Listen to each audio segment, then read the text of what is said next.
अस्सलाम वालेकुम स्टूडेंट। आज जो हम टॉपिक डिस्कस करने जा रहे हैं वो है आपके पास change in state of matter. ठीक है, मैटर की स्टेट्स के बारे में पढ़ेंगे और उस स्टेट्स को हम एक दूसरे में कैसे चेंज कर सकते हैं, ये आज का हमारा टॉपिक है। सबसे पहले हम डिस्कस करते हैं कि व्हाट इज़ मैटर। अच्छा, मैटर की डेफिनेशन क्या हो जाएगी? Anything that has weight and take up space. ठीक है, आज के यूनिवर्स में कोई भी चीज़ जो वेट रखती हो और स्पेस लेती हो, ठीक है, वो आपके पास किस में आ जाएगा? मैटर में। ठीक है, तकरीबन यूनिवर्स की हर चीज़ ही आपके पास क्या होती है? मैटर होती है। एग्जाम्पल हम इसकी ले सकते हैं वाटर। वाटर जो स्पेस भी लेता है, उसका वेट भी होता है, मैस भी होता है, तो ये किस क्या हो जाएगा? मैटर। इसी तरह प्लांट्स है, एयर है और लैंड है। अच्छा, इसके बाद कहते हैं कि ये सारे जो मैटर्स हैं ये किसी ना किसी स्टेट्स में एग्जिस्ट करते हैं। जैसे कि वाटर जो है वो आपके पास क्या है? लिक्विड फॉर्म है। ठीक है, तो ये मैटर की क्या है? एक स्टेट है। ठीक है, ये मैटर की लिक्विड स्टेट होगी। प्लांट्स जो है वो क्या हो जाएगी? सॉलिड। एयर किस फॉर्म में आ जाएगी? गैस। इसी तरह आपके पास लैंड है, वो भी किस में आ जाएगी? सॉलिड में। ठीक है, ये आपके पास तीनों क्या होती हैं? मैटर की स्टेट्स होती हैं, सॉलिड, लिक्विड और गैस। लिक्विड और गैस के एटम्स और मॉलिक्यूल्स की अगर हम बात करें वो किस तरह अरेंज होते हैं। सॉलिड्स में जो मॉलिक्यूल्स होते हैं वो क्लोजली स्पेस होते हैं, यानी कि उनके दरमियान जो स्पेस होती है वो कम होती है। ठीक है, एक तो वो उनका पैटर्न जो होता है वो सेम होता है और वो क्लोजली स्पेस होते हैं, जिसकी वजह से उसके दरमियान जो फोर्स होती है, जो एक दूसरे को जिस फोर्स से वो अट्रैक्ट करते हैं, वो फोर्स कौन सी होती है? Intermolecular force. ठीक है, जब स्पेस कम होगी तो इनके दरमियान इंटरमॉलिक्यूलर फोर्स जो है वो क्या होगी? लार्ज होगी। ठीक है, इंटरमॉलिक्यूलर फोर्स जो है वो लार्ज होने की वजह से उनकी फिक्स शेप और फिक्स वॉल्यूम होता है। अगर हम लिक्विड में एटम और मॉलिक्यूल्स की बात करें तो इसमें जो एटम्स और मॉलिक्यूल्स हैं वो एक दूसरे से ज़रा दूर होते हैं। ठीक है, यानी कि क्लोजली जो उसके दरमियान जो स्पेस होती है वो थोड़ी ज़्यादा होती है सॉलिड के मुकाबले में, जिसकी वजह से उसके दरमियान इंटरमॉलिक्यूलर फोर्स जो होती है वो क्या हो जाती है? वीक हो जाती है। ठीक है, जब वो इंटरमॉलिक्यूलर फोर्स वीक होती है तो जब हम लिक्विड को किसी भी कंटेनर या ग्लास में डालते हैं तो वो उसी की शेप इख्तियार कर लेता है। ठीक है, इसीलिए उसकी कोई फिक्स शेप नहीं होती और उसका वॉल्यूम जो है वो फिक्स रहता है। ठीक है, अगर हम 5 ml वाटर जो है चाहे ग्लास में डालें चाहे कंटेनर में डालें तो वो क्या रहेगा? 5 ml रहेगा। ठीक है, उसका फिक्स वॉल्यूम होगा, फिक्स शेप नहीं होगी। लेकिन क्यों? क्योंकि उसके दरमियान इंटरमॉलिक्यूलर फोर्स क्या है? वीक है। गैसेस में एटम और मॉलिक्यूल की बात करें तो गैसेस में एटम और मॉलिक्यूल जो होते हैं वो डिसऑर्डर होते हैं, उसमें कोई अरेंजमेंट नहीं होती। ठीक है, इतने दूर होते हैं कि उसमें इंटरमॉलिक्यूलर फोर्स जो होते हैं वो निग्लिजिबल होती है, यानी कि ना होने के बराबर होती है। जब इंटरमॉलिक्यूलर फोर्स जो है वो ना होने के बराबर होगी तो उसकी ना तो फिक्स शेप होगी और ना फिक्स वॉल्यूम होगा। ठीक है, ये तो हमने सॉलिड, लिक्विड और गैस जो मैटर की 3 स्टेट्स है उसकी प्रॉपर्टीज़ के बारे में डिस्कस किया है। आगे हम जो है वो डिस्कस करेंगे कि सॉलिड को लिक्विड में या लिक्विड को गैस में हम चेंज कर सकते हैं। ठीक है, जो आज कम जो हमारा टॉपिक है change in state of matter. अच्छा, अब हम डिस्कस करेंगे कि सॉलिड को लिक्विड में या लिक्विड को गैस में या गैस को लिक्विड में या लिक्विड को सॉलिड में कैसे चेंज कर सकते हैं। अच्छा, सॉलिड को लिक्विड में चेंज करने के लिए हम सॉलिड के जो एटम्स और मॉलिक्यूल्स हैं उनकी मोशन को क्या करेंगे? इंक्रीज़ करेंगे। ठीक है, जैसे ही इनकी मोशन इंक्रीज़ होती जाएगी एटम्स और मॉलिक्यूल्स की, वो किस में चेंज हो जाएंगे? लिक्विड में। ठीक है, जब हम लिक्विड में मौजूद एटम और मॉलिक्यूल की मोशन को इंक्रीज़ करेंगे तो वो किस में चेंज हो जाएगी? गैस में। ठीक है, अगर हम इसका रिवर्स प्रोसेस देखें, गैस को अगर लिक्विड में चेंज करना हो तो हम क्या करेंगे? गैस के अंदर जो एटम्स और मॉलिक्यूल्स हैं उनकी मोशन को क्या करूँगी? डिक्रीज़ करूँगी। ठीक है, इसी तरह लिक्विड में जो एटम्स और मॉलिक्यूल्स हैं उनकी मोशन को भी हम क्या करेंगे? डिक्रीज़ करेंगे, तो लिक्विड किस में चेंज हो जाएगा? सॉलिड में। ठीक है, इस तरह हमारे पास जो होता है हम जो मैटर की जो स्टेट्स हैं उनको आपस में चेंज कर सकते हैं। ठीक है, अब सवाल ये आता है, how increase the motion of particles. जस सॉलिड में जब हम जो है इसकी मोशन को इंक्रीज़ करते हैं तो हम क्या करते हैं? इसको हीट एनर्जी देते हैं। ठीक है, हीट एनर्जी क्या देती है इन एटम्स और मॉलिक्यूल को? काइनेटिक एनर्जी देती है। काइनेटिक एनर्जी क्या करती है? इनकी मोशन को इंक्रीज़ करती है, ठीक है। जब इनकी मोशन जो है वो इंक्रीज़ होती है तो किस में चेंज हो जाता है? लिक्विड में, ठीक है। अगर हम लिक्विड में मौजूद एटम्स और मॉलिक्यूल्स को हीट एनर्जी दें तो वो हीट एनर्जी क्या करेगी? इनकी काइनेटिक एनर्जी को इंक्रीज़ करेगी, ठीक है। जब काइनेटिक एनर्जी इंक्रीज़ होगी तो उनकी मोशन भी क्या हो जाएगी? इंक्रीज़ हो जाएगी, ठीक है। तो वो जो स्टेट है वो लिक्विड से किस में चेंज हो जाएगी? गैस में, ठीक है। ये तो हम एटम्स और मॉलिक्यूल्स की मोशन को क्या कर रहे होते हैं? इंक्रीज़ कर रहे होते हैं, ठीक है। अगर हम इसके रिवर्स प्रोसेस चले, अब मैं क्या करूँगी? इनकी मोशन को डिक्रीज़ करूँगी।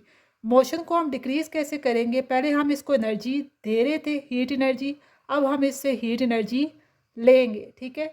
यानी कि गैस के मॉलिक्यूल्स के पास जितनी भी हीट एनर्जी है, काइनेटिक एनर्जी है, वो अगर हम उससे रिमूव कर दें तो वो क्या होगा? उसके एटम्स और मॉलिक्यूल्स की जो मोशन है वो क्या हो जाएगी? डिक्रीज़ हो जाएगी, ठीक है। तो वो गैस से किस में चेंज हो जाएगा? लिक्विड में। अगर हम लिक्विड में मौजूद एटम्स और मॉलिक्यूल्स में हीट एनर्जी को रिमूव कर दें, ठीक है, उससे हम हीट एनर्जी को ले लें तो उसके एटम्स और मॉलिक्यूल की जो मोशन है वो क्या हो जाएगी? डिक्रीज़ हो जाएगी, ठीक है।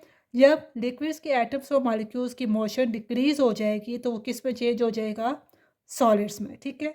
इसी तरह हम एक स्टेट से दूसरी स्टेट में मूव कर सकते हैं, या तो हम उसको हीट देंगे या हम उससे हीट रिमूव करेंगे, ठीक है। अब क्वेश्चन ये है, how increase the motion of the particle? तो हम जो है मोशन जो है वो पार्टिकल्स की इंक्रीज कर सकते हैं जब हम उनको क्या देंगे? Heat energy. When we give heat energy, ठीक हो गया। उसके बाद जो है हम किस तरह इसकी मोशन को डिक्रीज कर सकते हैं? तो इसका आंसर क्या होगा? When we remove heat energy. अगर हम इसकी अब एग्जाम्पल की बात करें, ठीक है, एग्जाम्पल जो है वो जब हम पार्टिकल्स की मोशन को इंक्रीज़ कर रहे होते हैं तो उसकी एग्जाम्पल में आपके पास आ जाएगा कुकिंग, ठीक है। जब हम कुकिंग कर रहे होते हैं तो हम क्या दे रहे होते हैं? उसको हीट एनर्जी दे रहे होते हैं, ठीक है। इसी तरह जब हम मोशन जो है वो डिक्रीज़ करेंगे पार्टिकल्स की तो उसकी एग्जाम्पल में आपके पास आ जाएगा फ्रीजिंग, ठीक है। फ्रीजिंग में क्या है? जब आप कोई गर्म चीज़ फ्रिज में रखते हो तो उसमें क्या होता है? उससे हीट एनर्जी जो है वो रिमूव हो जाती है, वो चीज़ ठंडी हो जाती है, ठीक है। क्यों ठंडी हो जाती है? क्यों उसमें से हम हीट को क्या कर देते हैं? रिमूव कर देते हैं। अच्छा, अब हम क्या पढ़ेंगे? Change in state of motion, ठीक है। कि अगर हम सॉलिड, लिक्विड या गैस को जब हम हीट देते हैं या हीट रिमूव करते हैं तो वो एक स्टेट से दूसरी स्टेट में चेंज होता है, ठीक है। जब हम सॉलिड को हीट देते हैं तो वो किस में चेंज हो जाता है? लिक्विड में। तो वो कौन सा प्रोसेस हो रहा होता है? उसमें मेल्टिंग प्रोसेस हो रहा होता है, ठीक है। अगर हम लिक्विड से हीट को रिमूव करें और वो किस में चेंज हो जाए? सॉलिड में। तो वो कौन सा प्रोसेस है? फ्रीजिंग, ठीक है। इसमें एग्जांपल आ जाती है आइस की, बर्फ़ की, ठीक है। जब हम उसको फ्रिज में रखते हैं तो किस फॉर्म में होता है? पानी को जब हम फ्रिज में रखते हैं, फ्रीज़र में रखते हैं, ठीक है, तो वो लिक्विड फॉर्म में होता है, ठीक है। जब उसमें से हीट रिमूव होती है तो किस में चेंज हो जाता है? सॉलिड में, ठीक है। इसी तरह आपके पास प्रोसेस है वेपोराइजेशन का, कि लिक्विड को आप गैस में चेंज कर सकते हो। इसी तरह गैस को लिक्विड में चेंज जब करते हैं तो उसको हम क्या बोलते हैं? कंडेंसेशन, ठीक है। इसी तरह जब हम गैस से सॉलिड में जाते हैं तो वो कौन सा प्रोसेस होता है? डिपोजिशन। और सॉलिड से गैस में जब आते हैं तो वो कौन सा प्रोसेस हो रहा होता है? सब्लिमेशन, ठीक है। इन सारे प्रोसेस को अब हम one by one with example discuss करेंगे। अब हम डिस्कस करेंगे कि मेल्टिंग प्रोसेस जो है वो कैसे हो रहा होता है, ठीक है। मेल्टिंग प्रोसेस में हम क्या करते हैं? जो आपके पास जो सॉलिड स्टेट है उससे हम किस में जा रहे होते हैं? लिक्विड स्टेट में, ठीक है। Change in state from a solid to liquid. इसमें आप डेली लाइफ एग्जांपल जो ले सकते हैं वो है आइस टू वाटर, ठीक है। जब हम आइस को हीट एनर्जी देते हैं तो वो किस में चेंज हो जाती है? लिक्विड में, ठीक है। तो आइस के अंदर जो मॉलिक्यूल्स हैं वो क्या वर्क कर रहे होते हैं कि वो किस में चेंज हो जाता है, वाटर में, वो हम डिस्कस करते हैं। Ice is getting heat energy, ठीक है। आइस को हम क्या देते हैं, हीट एनर्जी देते हैं। जैसे ही आइस को हीट एनर्जी देते हैं तो बेसिकली वो क्या करते हैं, काइनेटिक एनर्जी जो पार्टिकल्स की है वो इंक्रीज़ हो रही होती है, ठीक है। जब काइनेटिक एनर्जी जो है वो पार्टिकल की इंक्रीज़ होती है तो ऑटोमेटिकली आपके पास जो पार्टिकल की जो स्पीड है वो भी क्या हो रही होती है, इंक्रीज़ हो रही होती है। जब पार्टिकल्स की स्पीड इंक्रीज़ होती है तो उसके दरमियान जो स्पेसेस होते हैं पार्टिकल्स के दरमियान वो क्या होते जाते हैं, इंक्रीज़ होते जाते हैं, ठीक है। जब स्पेस ज़्यादा होती जाएगी तो उसके दरमियान जो फोर्स ऑफ अट्रैक्शन है, ठीक है, जो एटम्स और मॉलिक्यूल्स जो आपस में अट्रैक्शन रखते हैं वो क्या हो जाती है, कम हो जाती है। Inter particle attraction force decrease, ice convert into water, ठीक है। अब इसकी डेफिनेशन डिस्कस करते हैं कि ये मेल्टिंग जो है, melting point is the temperature where substance change state from a solid to liquid, ठीक है। ये वो टेम्परेचर होता है जिस पे जो सब्सटेंस है वो अपनी स्टेट को चेंज करते हैं सॉलिड से लिक्विड में। हम जो स्टेट डिस्कस करेंगे वो है आपके पास फ्रीजिंग। फ्रीजिंग में हम जो है जो स्टेट चेंज करते हैं वो लिक्विड से सॉलिड में जाते हैं। इसकी जो एग्जांपल आ जाएगी वो आपके पास आ जाएगी वाटर टू आइस, ठीक है।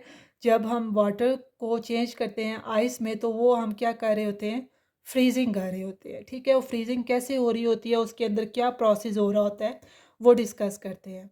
वाटर क्या करता है, उसके अंदर जो हीट एनर्जी होती है वो उसको दे देता है, ठीक है, उसको गिव अप कर देता है। Water is giving out heat energy. जब वाटर अपनी हीट एनर्जी को दे देगा तो उसके पार्टिकल्स की जो काइनेटिक एनर्जी है वो क्या हो जाएगी, डिक्रीज़ हो जाएगी, ठीक है। जब काइनेटिक एनर्जी जो है वो पार्टिकल की डिक्रीज़ होगी तो जो स्पीड है वो पार्टिकल की वो भी क्या हो जाएगी, डिक्रीज़ हो जाएगी। जब स्पीड डिक्रीज़ हो जाती है तो पार्टिकल्स क्या होते हैं, एक दूसरे के नज़दीक आना शुरू हो जाते हैं, ठीक है। पार्टिकल जब एक दूसरे के नज़दीक आते हैं तो उसके दरमियान जो फोर्स ऑफ अट्रैक्शन होती है वो भी क्या हो जाती है, इंक्रीज़ हो जाती है। जब फोर्स ऑफ अट्रैक्शन इंक्रीज़ होती है तो जो वाटर होता है वो किस में कन्वर्ट हो जाता है, आइस में। इसकी डेफिनेशन क्या हो जाएगी, freezing point is the temperature where substance change state from a liquid to solid. अब हम जो स्टेट डिस्कस करेंगे वो है आपके पास वेपोराइजेशन, ठीक है। जब हम लिक्विड को गैस में चेंज करते हैं तो कौन सा प्रोसेस हो रहा होता है, वेपोराइजेशन का प्रोसेस हो रहा होता है।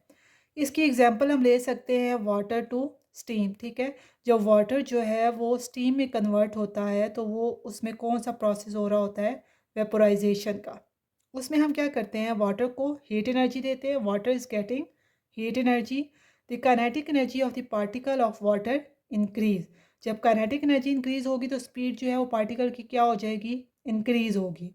जब पार्टिकल की स्पीड इंक्रीज होगी तो inter particle space of the water जो है वो क्या हो जाएगा, इंक्रीज होता जाएगा। उनके पार्टिकल्स के दरमियान स्पेस जो है वो ज़्यादा होती जाएगी। जब पार्टिकल्स के दरमियान स्पेस ज़्यादा होती जाती है तो फोर्स ऑफ अट्रैक्शन भी क्या हो जाती है, डिक्रीज हो जाती है, ठीक है। तो उस केस में क्या हो जाता है, वाटर कन्वर्ट इनटू स्टीम। इसकी डेफिनेशन क्या हो जाएगी, vaporisation point is the temperature where substance change state from a liquid to gas. अगली जो स्टेट हम डिस्कस करेंगे वो है कंडेंसेशन, ठीक है। कंडेंसेशन प्रोसेस में हमारे पास क्या हो रहा होता है, हम जो स्टेट चेंज कर रहे होते हैं वो गैस से लिक्विड में चेंज कर रहे होते हैं।